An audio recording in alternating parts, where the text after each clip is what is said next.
Gail Collins, I wanted to start this because that was my experience. Instead of reading the whole book, because I was traveling, I listened to it. What was it like doing the audio part of all this? It was very neat. I'm a big fan of recorded books, and it was a real pleasure to be able to do a piece of it myself, and then to be able to be the lead and act for Jane Alexander was very neat too. Did you have anything to do with Jane Alexander being picked to read it? No, I was thrilled, but I had nothing to do with it whatsoever. So the idea for this book came from where? It just sort of popped up. We did, during the millennium, we did a Times issue of the magazine on women over the last 1,000 years. And they asked me to write an introductory essay. And that was sort of the first time I fixated on the idea of, my God, there were theories about the way women were supposed to be that went on back as far as we can remember in Western civilization, and in my lifetime they changed. That's just amazing. And so the idea then of just going back and looking at that whole story occurred to me. I thought of you when I read about, and I read part of it, Sarah Josepha Hale. Yeah, I love Sarah Josepha Hale. First magazine editor that was a woman. You're the first woman to be the editorial page editor of the New York Times. Yeah. Did you think about that along the way? Is that one of the things that moved you on to write about this? I don't know. I think I was writing the book before I became the editorial page editor. I was a columnist at the Times when I agreed to write the book, and I'd written about half of it before 2 years ago. I got this job, and it's been terrible, I must say, trying to be the editorial page editor and finish the book. But now that it's done, it makes me happy. What's Sarah Josepha Hale's story? What I love about Sarah Josepha Hale is she's sort of one of those rope-a-dope women's liberation movement people who figured out the way to get what she wanted without breaking any eggs, without really upsetting the theories about the way women are supposed to be. Women were supposed to stay home in the 19th century. They weren't supposed to do any of the jobs that men did. They were supposed to stay completely out of the public eye. And Sarah Josepha Hale was the very powerful editor of this major league women's magazine. And the way she did it, she started out, she was a widow. She had 5 children to support. And she kept saying, I really would rather be home all by myself, retired by the hearth, not doing anything outside. But unfortunately, I have to feed my starving orphan children. And she kept saying this until she retired when she was 90, and her youngest child was 55. But that was still sort of the organizing principle she was working on. What was her magazine, and what year did she become editor? She started in the 1830s. She started with a magazine called Ladies Magazine. She was extraordinarily prolific. When her husband died, she started trying to support her children by entering essay contests and poetry contests. She wrote Mary Had a Little Lamb. It never occurred to me that anybody wrote Mary Had a Little Lamb, but she did. I don't know if she won any awards for it. But she started there, and then she got a job writing this magazine called Ladies Magazine in New England, which was like all the magazines of that time, basically just cut and paste jobs. You took a British magazine and stole everything and put it out again. But she decided that her magazine would be original and would speak to the American woman, even if she had to write every word herself, which she did, even letters to the editor. And then she got promoted to Godey's magazine, which was the sort of definitive women's magazine of the time. Speak to your own experience and your job as editorial page editor of the New York Times and a woman. Is there a different way that you look at it than, say, a man would? Probably. My theory is that people from different demographic or historic backgrounds or whatever all look at stuff a different way, and you can't say it's one particular way because you're a woman. But if you've got a mix of a whole bunch of different people running around doing things and working together, you tend to get just a really good stew. So I'm sure there's stuff about what I do that's due to the fact that I'm a woman, but I don't know exactly which things those are, to tell you the truth. What was the date of your new title? I came on in August of 2001, so I had about a month before. When I came on, I thought, well, this is sort of strange because I was a columnist. You don't normally make a columnist the editorial page editor, but I thought, well, I'm very good at kind of spinning things and making things interesting, even if they're kind of pedestrian. So it's going to be a really boring time in American history. Things look so calm. The economy is great. Foreign affairs are very dull. So I'll just sort of spin stuff around and see what I can do with it. And then, of course, we've had one terrorist attack and 2 wars, a blackout. A few weeks ago, a worm sent letters from our op-ed department to thousands of people saying thank you for your contribution when they hadn't written any, causing them all to believe that identity theft had taken place. Stuff keeps happening. It's been quite an adventure, I must say. Can you remember what you thought the first day you walked in the editorial? Is there a room that's set aside? There is.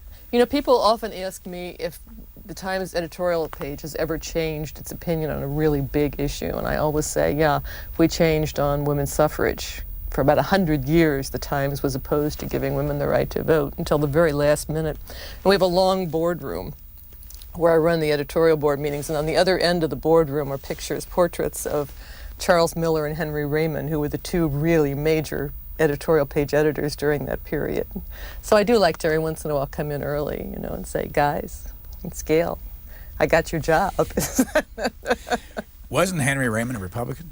Yeah, he was during the Civil War, and the legend had it that during the Civil War riots, he had a Gatling gun installed in the department, and he was ready to shoot down the crowds if they came and attacked the paper. He's a fierce-looking little guy, I can tell you that. Do you have any idea who the first woman was to serve on the New York Times editorial board? And how long ago was it? It was in the 60s, I think, and I can't remember right now who it was. There had not been many really until the 1980s. How many Just do a you few. have on the board now, and how many women are on there? There are 14 people on the board, and 5 of them are women now.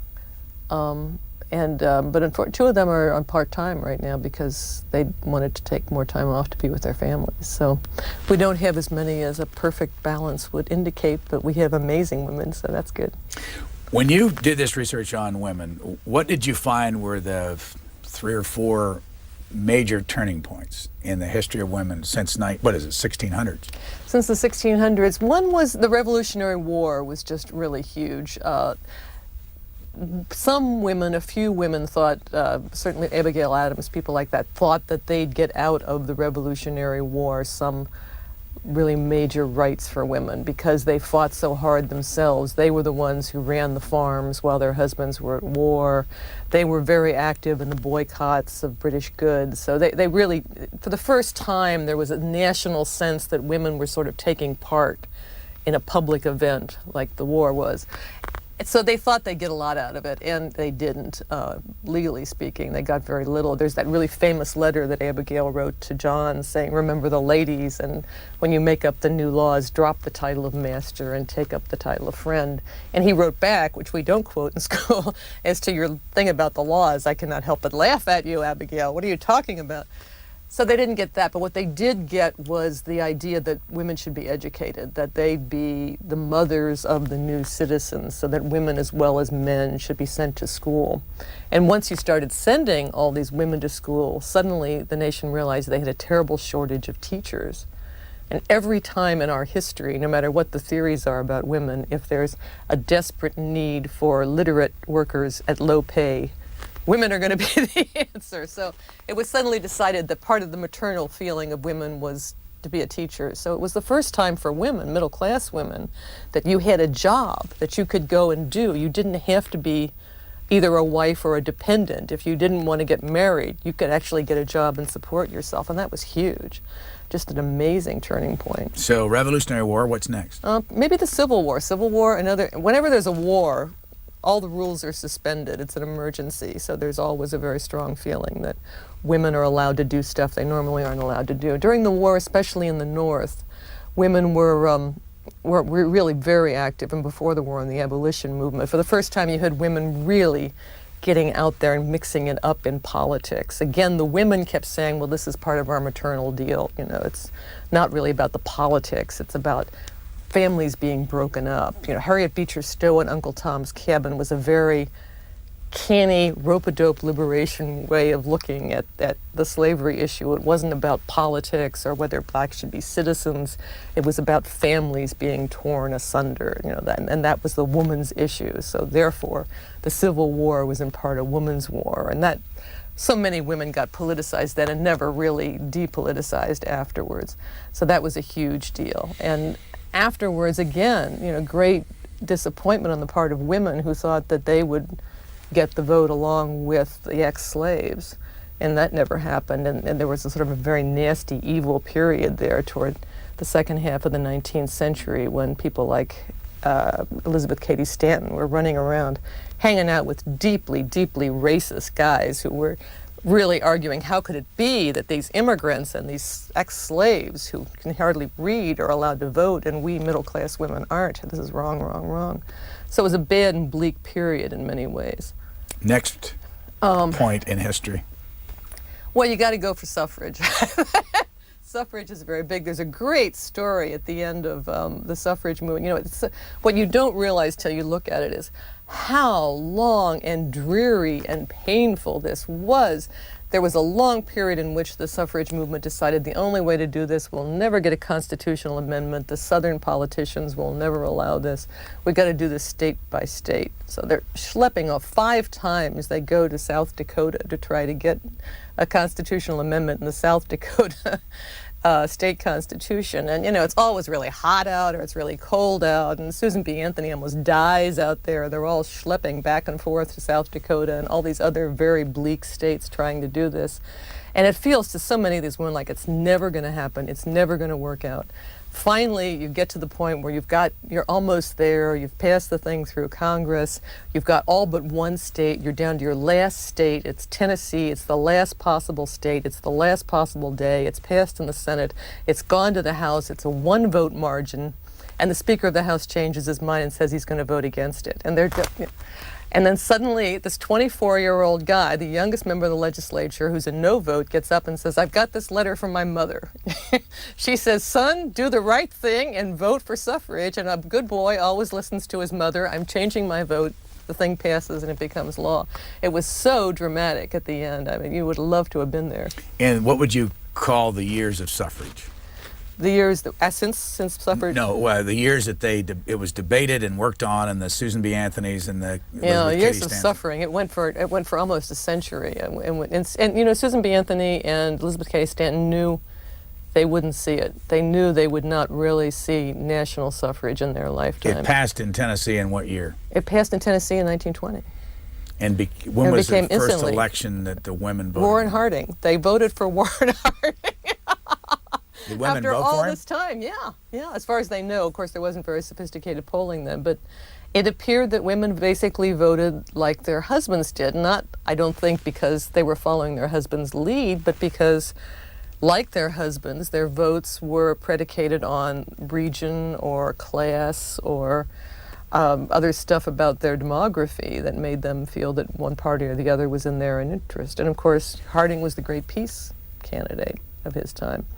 Normalcy, but it wasn't a great moment. We begin this great stride, women are going to change the world, and the first thing we do is elect Warren Harding, the worst president in American history. So it's a little bit embarrassing. The next moment, do you think, that made a big difference in women's lives? Again, I'd have to go with World War II. I mean, but there's this interesting, what you're seeing during these periods, if you look at the top, what you think is, well, during the Depression, the whole country was united in the idea that married women should not work. Let the jobs go to the men. Huge pressure for married women not to work. Then comes World War II. Huge pressure for all women to go out and work. Big posters saying, men will die in war if you don't go and man this machine tomorrow. Then the 50s, everybody's supposed to go back into the kitchen. And it looks as if women are just sort of dashing back and forth into the marketplace. But in fact, it wasn't happening. During the Depression, married women who were working kept working, because they had a need to work. And during the war, traditional housewives who weren't working did not go to work. They stayed right where they were. And after the war, married women who had been working continued to work. They just didn't get paid as much for it afterwards. But you see that by this time, the women have really begun to set their own rules quietly on the ground for what they're going to do and whether they're going to work or not. So can we make the statement that war was good for women? I think so. Anything that shakes things up is over the long run good, as unpleasant and horrible as it may be when it's happening. Is there a last moment then where things really took another turn? Well, the thing that knocks me out whenever I do this and talk about this or think about it is that in my lifetime, in the early 70s, all the rules changed. There was just suddenly this social, messy as it was, very, very fast social consensus that women were not going to be kept at home, and that women, in fact, had a right to do all the stuff that men could do, including having adventures, and playing baseball and doing anything that a man wanted to. And it happened so fast. It's just, when you look at history, in 1/4 of a second of our history, everything changed. But it's just such a neat story. I just love thinking about it. Well, then you point out that 55% of the graduates in college are women. Yeah. Now, how long did it take? I mean, back in the years we were talking about earlier, Revolutionary War, how many women went to school then? Any? Well, you couldn't even go to school. But most women, some were educated at home or in private schools, but for the most part, little girls, there's these horrible stories of little girls sitting on the steps of the schoolhouse trying to listen while the boys recite things. Any school? No, women didn't go to school at all. After the Revolutionary War, in numbers, they started to go to school. Before then, there was a little bit of sort of home tutoring, and there were nannies who would have like nursery schools that women went to, but there really wasn't any education for women. When did they first go to college? They started going to college in little numbers in the early 19th century, in small numbers. Really, the huge sort of massive movement of women into college came at the end of the 19th century. And you had a period there, that kind of new woman period, the Jane Addams period that came after the turn of the century, in which you had large number of women going to college, large number of women not getting married, disproportionate to any other period in our history, and large numbers of women taking in professions like doctor, and numbers that we wouldn't see again till the 1980s. There was just sort of this really huge surge of liberation for the upper and middle class women of America going on right around the turn of the century. And then really in the 20s it kind of drew back, and we liberated our sort of our bodies and our right to drink and drive cars and stuff like that instead. How about is Collins your maiden name or married name? Married name. What was your maiden name? Gleason. Did you go back and look at the Gleason family or your mother's family to find out what happened to women in your own family? Not really. The Gleason family is sort of one of those Irish non-success stories for a long period of time until my parents' generation. So I don't think they were up to much of note. I remember vaguely my grandmother telling us stories about nursing soldiers during the Civil War, but there wasn't really a whole big bunch of stuff going on until really my parents' generation. Where did you grow up? In Cincinnati. For how long did you live there? Until I was about 18, and then I went to college, and I never really returned, but my family's still there. I went there early on to take the book around and stuff. What were your mother and father doing for a living? My father worked for the utility company. He was an executive in the utility company, and my mother was a traditional housewife. I always say I wrote the book partly for her. I didn't want this to be a book about how we were stuck in the kitchen and then we got out in 1970 and things have gotten better. I wanted, for most of our history, most women wanted desperately to be full-time housewives, and that was the most creative an empowering option that they had, way better than any of the jobs that most of them could have hoped to have gotten, which were factory jobs and farming jobs and domestic jobs. So that's been a chunk of our history that's so important, and that it took us a while to get back and look at. Is your mom, and are they both still alive? Yeah. My mother was there for the beginning, the book party sort of moments, and it was like a mother rock tour. Everyone was, I dedicated the book to my mother, so she's had a big part in it. And actually, when I was writing it, I sent it to her and said, show me the parts that you think are boring, because it was about 800 pages when we finished it the first time around. And she was very, very diligent about chopping stuff out. She had no mercy, so it was very good. She was a big help. Now, the family consisted of how many people when you grew up? I have 2 sisters and a brother. And was the issue of what a woman would do in the society ever discussed around the dinner table? Not much, and that's the interesting thing. I was the oldest, and I came at a period when, you still were kind of thinking in terms of the 1950s theory about women. But my parents were really ambitious for me, and there was never any real thought about, you couldn't do this or that because you were a girl. And, my sisters have both, had sort of stellar careers. And What have they done? my one sister was a CPA and a financial officer in California, and my other sister runs some nonprofit child care centers in Cincinnati that just do stupendous work in child care. And she's educated. The whole women in education thing is just a huge part of American history, that both for the women who got the jobs and for what happened to the country because the women took the jobs, that was neat writing about. You went where to college? I went to Marquette, Milwaukee. Did you have any experience there that... Well, that was the period, even Marquette, which was a very conservative school, in the late 60s, was a period in which you were supposed to not go to class very much. And we took to the streets and we demonstrated for freedom of speech and stuff like that. So there was a lot of stuff that we got to do then that just happened because that's the way the world was at the time, Did you ever say, I'm not going to be a housewife like my mother? No. Did you ever think it, that you... I never really thought I would. I mean, I think my mother didn't think I would. That wasn't really something that anybody ever discussed. It was just presumed that I would go to college. I think everybody thought I'd get married at some point in time, but it wasn't. I've never felt like I've was a great struggler for women's rights, because in fact, people have been always spectacularly supportive of me. I've been really, really lucky. And so it's been other people who've carried the great banners. After Marquette, what'd you do? Well, I got married, and I went to graduate school at the University of Massachusetts. We had more demonstrations, closed down more schools, had more days with no classes, and then my husband and I went to Connecticut. We both got journalism jobs there. My husband Dan's an editor at CBS. And then we went from Connecticut to New York, and here I am. There's a picture in here that I want to show. This one right here. Because more often than not, you would write about what women had to wear over the years. I think what are we looking at here? That's a corset. The period, there's an entire century worth of corseting going on in American history, in which women could barely breathe. And you were supposed to do it from the time you woke up in the morning. If you were middle class, certainly. You put on your corset when you got out of bed. And there was a time in which women didn't move around much. I wrote in the book about the bicycle at the turn of the century and how important the bicycle was to women, because they'd been spending a century walking around in these corsets with maybe 20 pounds worth of skirts and petticoats hanging down, weighing them down. They were almost immobilized. Clara Barton during the Civil War couldn't move sometimes because the blood would soak into her petticoats when she was nursing the soldiers, and she was just trapped, to the floor.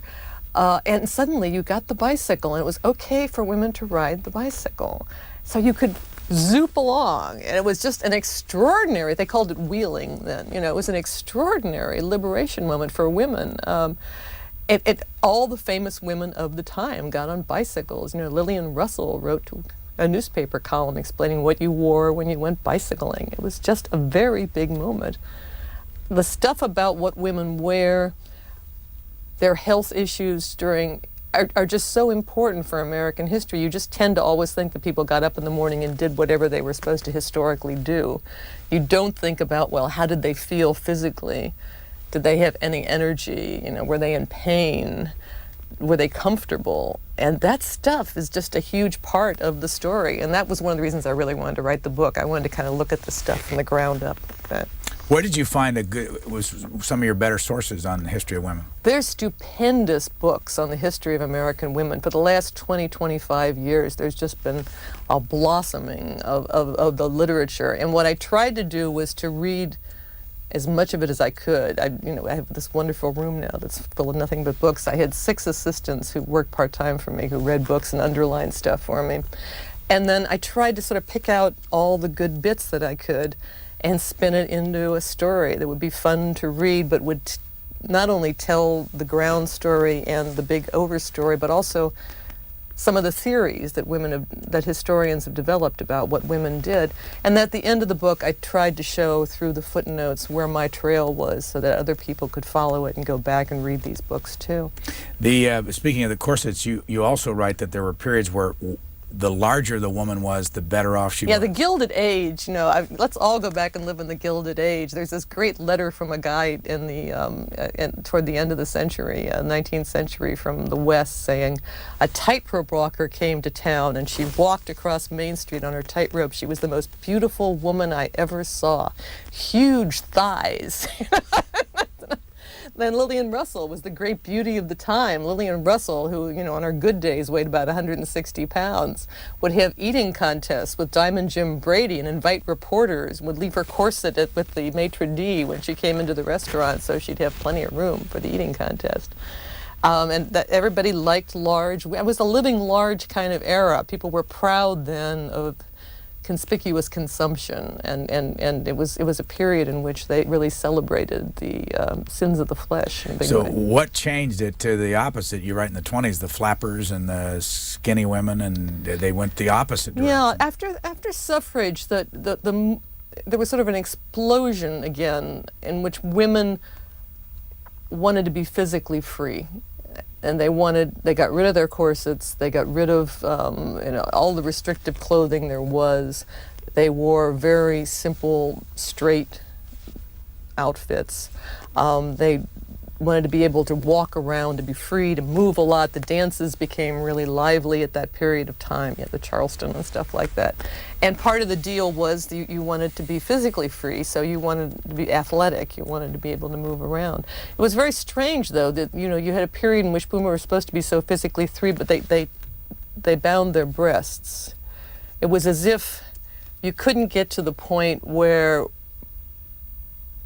women really opened up to their bodies in a way in which nothing was restrained. So you were going to be free, you're going to move around a lot, you weren't going to be hemmed in by corsets, but you were going to look like a boy, so it wouldn't be too threatening physically to people. A man reading this book also will find some information about the woman's biological functions that they probably never thought of. And I'm sure, we don't need to go into any detail about it, but this must have been something that you thought about writing before you did it. Right. And there's several different periods where you write about how the difference between men and women and how they live their lives. I must say, always a person who tries to imagine during the great moments of history where people went to the bathroom when all these things happened. Where did they go to the bathroom when they were crossing the Great Plains? Where did they get the privacy, if they got any? What did they do about diapers? And what did women do when they had their periods? Something that every woman I know has always been curious about. So I had one researcher who did virtually nothing but try to figure that out. Well, I'm interested in where do you find it? There's not that much information. What we found, a lot of it comes from letters, from doctors' manuals, and then once you hit the very end of the 19th century, advertisements, Sears catalogs, stuff like that, you begin to get some hints, but parts of it are still a mystery. Well, let's, because there's so many characters in your book, let's say that you have the option of putting a dinner together with some of your favorite characters around the table for conversation purposes. Who would you start with? Well, I think you got to start with Elizabeth Cady Stanton. For sort of a person who's both smart and totally wired into her society and very funny and just a person you could just imagine sitting down with and listening to her gossip about everybody that she knew. 7 children. Yes.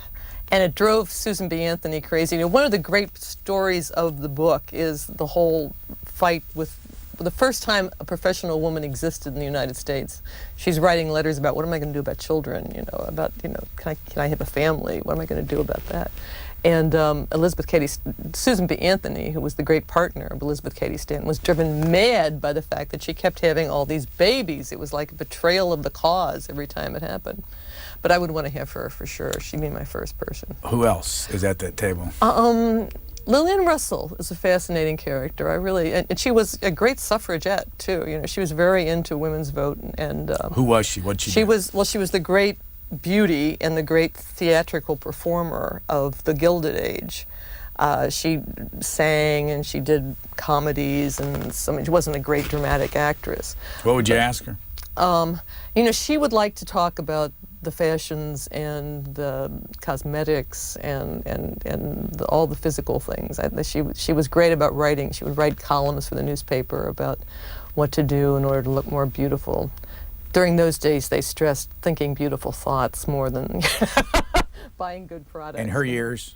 She was in the Gilded Age. It was after the Civil War, so it was the 70s and 80s and 90s, really. She went on for a very long time. The third person at the table. The third person. Well, I loved the Grimke sisters. I'm not sure if they'd be great conversationalists, but they really knocked me out. They were the daughters of slave owners before the Civil War.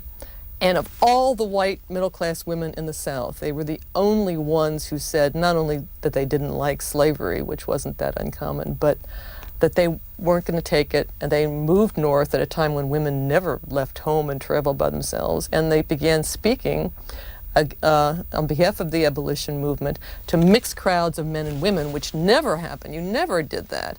And they did all these things. They broke all these rules, and they didn't seem to notice. They just kind of trotted along, following their own star. Everyone was very thrilled when Angelina, who was a great spokesman for women's rights, got married, because they thought it was impossible. You just didn't do that. She addressed the state legislature. It was the first time anybody did that. She'd be trotting along, giving speeches while crowds were, throwing rocks through the window. They were just very sweet, humorless, kindly. From where? Driven. They were from South Carolina. Where in South Carolina? Charleston. And why are they known in history? I mean, where was the source of that information? Well, we say that. There were several great biographers of the. Gertrude Lerner was the first of the Grimke sisters. And there continue to be people writing about them today.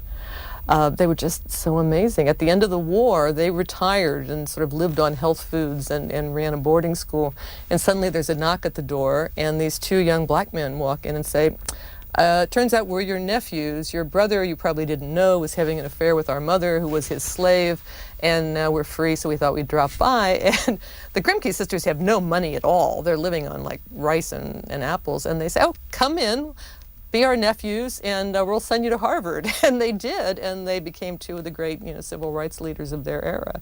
But they were just lovely women. You just would like to kind of hang out with them for a while. Well, including you, we have 5 at the table, and we have room for 8, and one of them has to be a man, and the man who did the most for women in his lifetime. So we've got 2 more women to pick.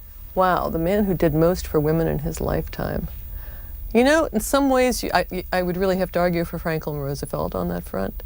But that means, of course, you'd also want Eleanor. I don't know if they'd both want to come together. They didn't travel that much in the same company.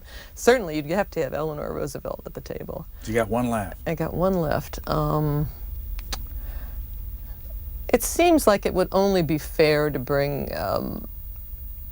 Oh, you know who I'd love to have? I'd love to have one of the WASP women from World War II. No one in particular, but these were women who flew for the United States military. They flew in this country to free up pilots to go overseas.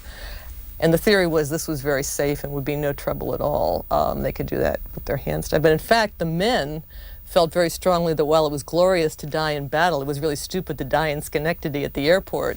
So they gave the women all the dangerous jobs in this country, like towing targets for the airplanes and so on. And they risked their lives, and so many of them died, taking up these old rickety planes that were half repaired. And they were just tossed out once there were enough men. They didn't get any credit at all until the 90s. I think they finally got their commissions. But I'd love to have one of them in just to talk about World War II and what it was like back then. Let me ask you about Franklin Delano Roosevelt, and you write about it, and it's written about a lot. He's the guy that had the affair, though, with another woman that split that family up.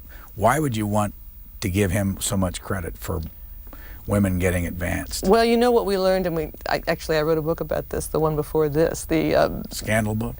Scorpion Tongues, Gossip, Celebrity, and American Politics. What we learned again with Bill Clinton was that American women, like American men, do not care about what a president is doing in his bedroom if they're getting the stuff they want in terms of his policies. And the amount of the stuff that, because of Eleanor, but it was Franklin who was president, we have to always remember. The amount of stuff that happened for women during that period, the number of changes that happened that meant so much to women, to rural women, to electrification alone for rural women was probably the most important thing that happened in the 400 years I write about. That suddenly you could bring water into your house and that you'd have lights on, that you could listen to the radio, which was so crucial to these women. There's a great set of diaries during the Depression of a woman in Kansas who writes her diary every day, fixed my husband's pants and wrote to my daughter who's away, and then Bob got his divorce today, and Bob is a character in a soap opera, but she's got them in her diary right along with everybody else because the soap operas were so important to her life, that bringing voices into these lonely plains farm kitchens to East Texas, to places like that, was so critical. So if he only did electrification, it would have been enough to get Franklin at the table, I think. You do say in your book that Eleanor Roosevelt was the most important woman, possibly the most important woman in American history. I think so, yeah. She was the first one, and she had a little bit of that same genius for that rope-a-dope liberation thing. What she did, she was able to do. She created so much of the New Deal, really the heart of the New Deal, the idea that government had an obligation to make sure people were taken care of and that they were okay in this country, that somehow the safety net existed and it was government's responsibility to do that. And always for women politically, the safety net has been so important. That was Eleanor's thought, I think, more than Franklin's. And she was the one who really pushed it and who mobilized people around the country behind these thoughts. But she always did it in terms of being a wife, She always had this sort of fiction, half fiction anyway, that she was only flying out to the Philippines to see the troops because Franklin wanted to go, but he couldn't because he was crippled. And, she was only going down to the coal mine because Franklin wanted her to go to tell him what was going on. And that helped the American people accept this really dramatically new vision of a woman in politics and what she could do. And of course, it was the first administration that brought a lot of women into high positions in politics. And you didn't mention the other women that you write about, like Louisa Adams, who you found interesting. Why was she interesting? Louisa, I ran into in my first book, and I found Louisa Adams was John Quincy Adams' wife, and a difficult guy at best. And she had been, when he was ambassador to Russia, she came back alone across the frozen plains of Europe during the Napoleonic Wars, crossing battlefields full of bodies with her young child with her alone.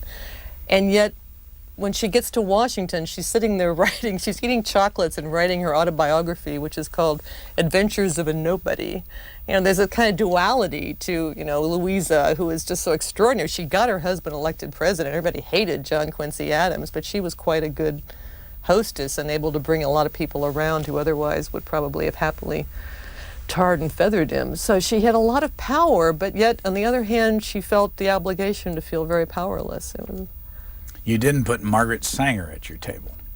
No, she's welcome to come, though. I'd love to have Margaret Sanger on my table. We don't have enough room for all these people. And, I should bring my mother, too, since she's figuring so prominently in, all this stuff. What would your mother do at that table? What would is she quiet or talkative? No, she would have a grand time. My mother just, sort of, loves to be in the mix of things and to meet people and to hear what they're having to say. And she's very good at drawing people out. She'd have a great time. Side question, do your parents read your editorials?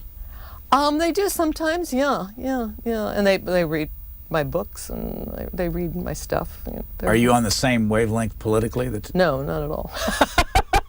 Really? But my parents are, like many parents in the world, feel that everything that I do is very good, even though it doesn't agree with whatever they think otherwise. Did they ever say to you, where did we go wrong? Only during the 60s and the 70s when we were having, the rebellion against Vietnam and the free speech movement and things like that. The reason I brought up Margaret Sanger is because a lot of your book also is about the subject of sex. Yeah. Sum up what's that subject has had on the history of women. It's so, obviously until we got really effective birth control, women were not going to be able to totally participate in the public and commercial life of the country just because they were constrained by whatever happened to them in terms of their bodies. But it's also true that as with work, women started writing their own rules way before society decided that this was going to be okay or that they knew how to do it. And from the turn of the century, the beginning of the 1800s, you saw this dramatic drop-off in the number of children per family. On and on and on throughout our history until the 1950s, really. You had this continual plummeting of the birth rate, which made it very clear that women had figured out how to control the number of births they had without much help from either science or the rest of society. Who was Margaret Sanger? Well, Margaret Sanger was, of course, this very spunky Irish nurse whose mother had way too many babies, and who came to Greenwich Village and lived a very sort of radical bohemian life with her husband until they had children, and then she went to work as a visiting nurse, and always told this very apocryphal story about a woman that she treated who had had an abortion that went wrong, and who begged her for some kind of good birth control method, and the doctor then said, well, just have your husband sleep on the roof, have Jake sleep on the roof. And then next time she saw the woman, Sanger would always say, she was dying from another botched abortion. Certainly for the immigrant women. And then when she opened her first clinic, she just had miles and miles and miles of poor immigrant women standing there with their children, just dying for. It wasn't so much that there was not the science, it was that the information wasn't available. You didn't have any organized way of finding out what worked and what didn't. And if you got lucky and got the right deal, you could be very effective. But until Margaret Sanger, there was really no way to really figure out what to do. Are there women that you got to know, or people you got to know in your book, that you wouldn't want at a dinner party? Oh, a lot of the temperance women were really hard to live with. Frances Willard, however, who was the head of the temperance movement in America, was a remarkable woman. You really would want to have her at a dinner party. She was very smart. She wrote a book called How I Learned How to Ride the Bicycle when she was in her 50s. She was one of those wheeling ladies at that period. And she was also unique in that she brought the temperance women together with the suffrage movement. For most women in America, the great social issue was not getting the right to vote. It was banning alcohol. That was their big deal. And it didn't really interest your average Main Street homemaker so much, the idea of voting, until it occurred to her that if she could vote, she could ban liquor. Why did they want to ban liquor? From the very beginning in this country, from the very founding of the first successful colony at Jamestown, when the first 200 settlers were all men, and the investors come over to see how the 200 men are doing and discover that they have got this rowdy fraternity party going on in the woods there, that nobody's doing any work, nobody's doing any farming. And they say, well, what are we going to do here? We got to bring in women. The women will make them settle down and do the farming and get stuff done. The job of women is to make men behave. That's been the bottom rule of all of society. And the making men behave thing was very much tied into the idea of banning alcohol. It also shows you sort of the dark side of women in power during that period. There's always this sort of surreptitious theory that women as voters, women as a political force, are the good people.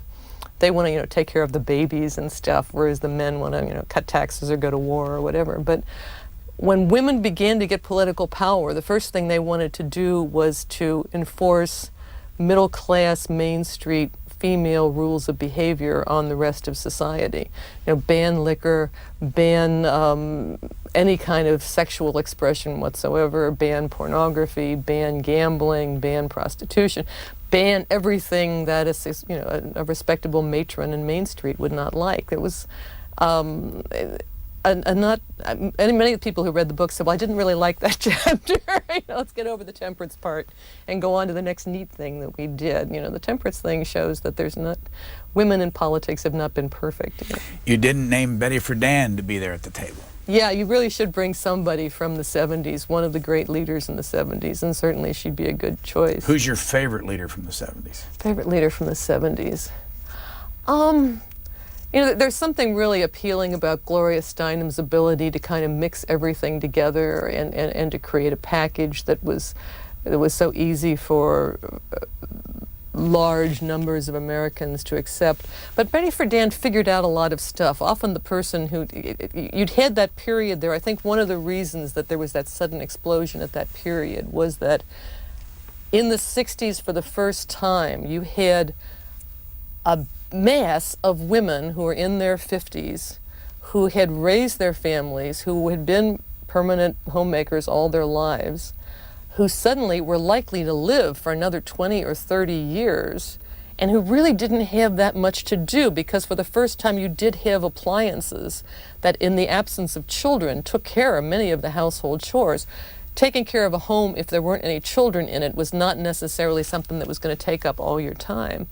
And before that, women had generally died by the time their children were all out of the house. Suddenly this was changed, and that, I think, seeing their mothers for younger women at that time and feeling that kind of sudden strange liberation with no place to go for the older women was a big part of that explosion. And Betty Friedan was very smart about kind of encapsulating all that. What year did the ERA get introduced, and what year was it defeated, and what was it? The equal, it's very interesting. The other day I was someplace and I got an 11-year-old girl said, "Why did the Equal Rights Amendment fail?" And I think, God, we've got an 11-year-old girl who wants to know about the Equal Rights Amendment. The Equal Rights Amendment came right at the point when everything was exploding in the early 70s, and there was a feeling when it was first introduced that it would be passed into law in 5 seconds, and suddenly then it stalled, and then it stopped, and then it died off, and it was resuscitated, and it died off again. And I always thought that the reason it was all about symbols, that the stuff we thought the Equal Rights Amendment was going to do all got done. All those little laws that people said you could never get changed without one great amendment all got changed. We got the stuff done that we needed to get done, the really serious business at hand about giving women equal credit and giving women equal job opportunities, things like that, giving women the right to do sports on an equal level with men. But the symbol of the Equal Rights Amendment was, to many traditional housewives, it was simply a statement that their lives didn't matter. And when you think of how fast things changed, when you think all those centuries in which women had one job and that's what they were supposed to do, and suddenly not only is that changing, but you have a lot of people in the women's right movement saying traditional housewives are stupid, they don't know what they're doing, they miss the boat, their lives are really not fulfilled at all.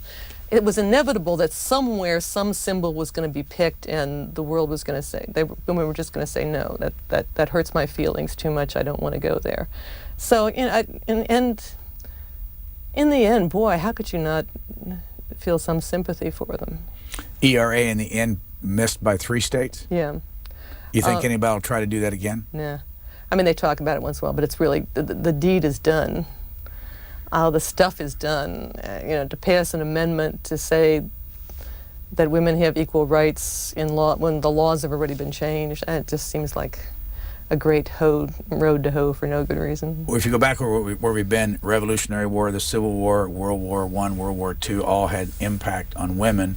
Have we been through a war now in the last couple years that will again change women's life in this country? Yeah, and everything changes women's lives as it changes men's lives, but I don't think we'll ever again have a situation, because women go to war now. Women are in the army. It used to be that much of what women had to do was to take care of the home front because men were going away. But now men and women go away. We see this now in Iraq, that there are mothers with children who have to go away because they're in the reserves and serve for long periods of time there. So whatever happens in the future is going to be different. It's not the rhythms will be different from what we've seen before. But based on what you know, with all the laws that have been passed, and 55% of the women graduating from college, 55% of the people graduating from college are women. What about the voters? More women than men vote, I believe. Yeah, more women than men do vote. That's been true for some time. So when is it that women take over the majority of the corporations, President of the United States, have 50% of the Senate, on and on? What's your sense of I think a lot of those things will happen in my lifetimes, but I doubt that they'll all happen tomorrow.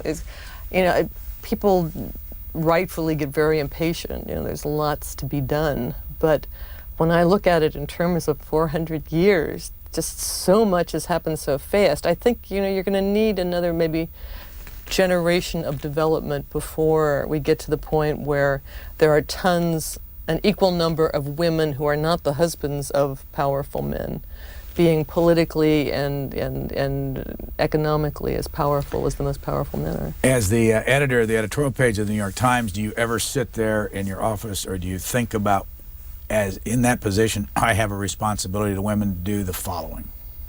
No, I think I have a responsibility to women and to children.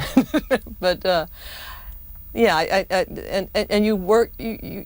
You always feel that since you're there, you have to be particularly open to women's interests and needs and complaints. But I don't know that my predecessor, Hal Raines, was certainly committed to women's rights and to women's issues, and the other members of the board are too. And the New York Times, we've long passed the Henry Raymonds. The New York Times' editorial board positions have been sort of massively committed to women's rights for a long time now. If 5 of the editorial positions on the board of the 14 are women, when are we going to see a majority?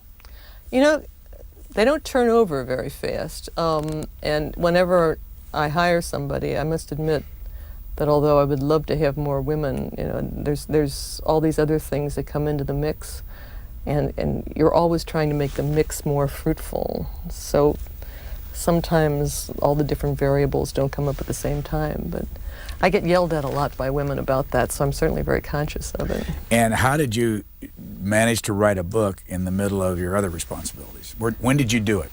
I did it late at night. I'm a late at night kind of person, and on weekends. And as I said, about half of it was done before I got this particular job. And so, I also had no life whatsoever. Did you find another woman in the book that you would write a book about, a biography about? Not right now. I found so many wonderful biographies of women that I got to read from this. I'm just in awe of the scholarship that's out there. I must admit, this exact moment in time, I have no desire whatsoever to write another book. I'm just thrilled that this one's done and out and having a life of its own now. Another person that you mentioned that was in a pivotal spot was Billie Jean King. Yeah. Why? That, when we, in the 70s, when there was suddenly a realization that women could do sports, and often you have a silly or a non-remarkable moment that happens in history that you kind of focus on and say, oh my God.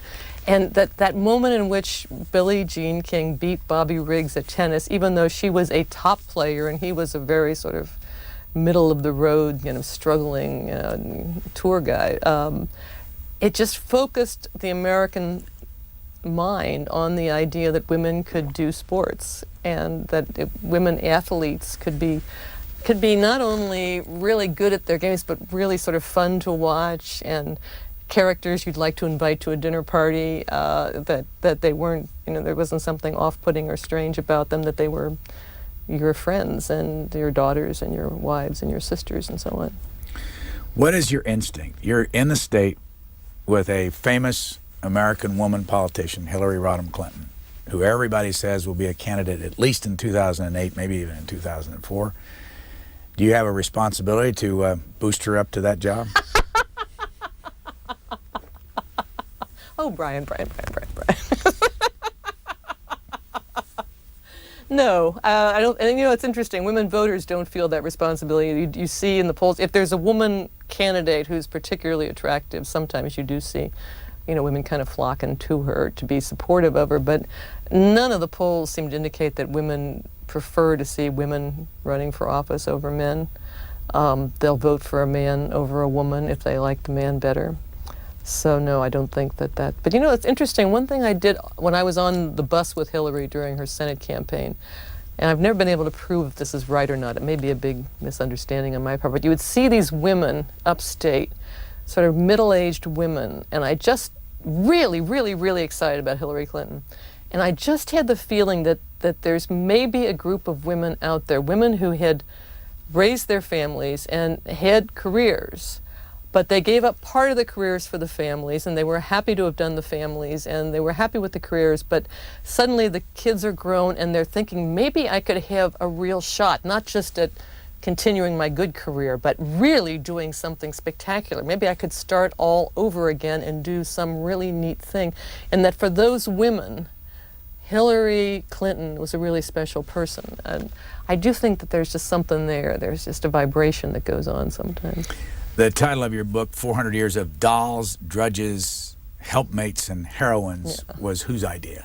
We wrote it together, but it was Susan B. Anthony is responsible for the dolls and the drudges. She always said that if you married a rich man, you were a doll, and you married a poor man, you were a drudge.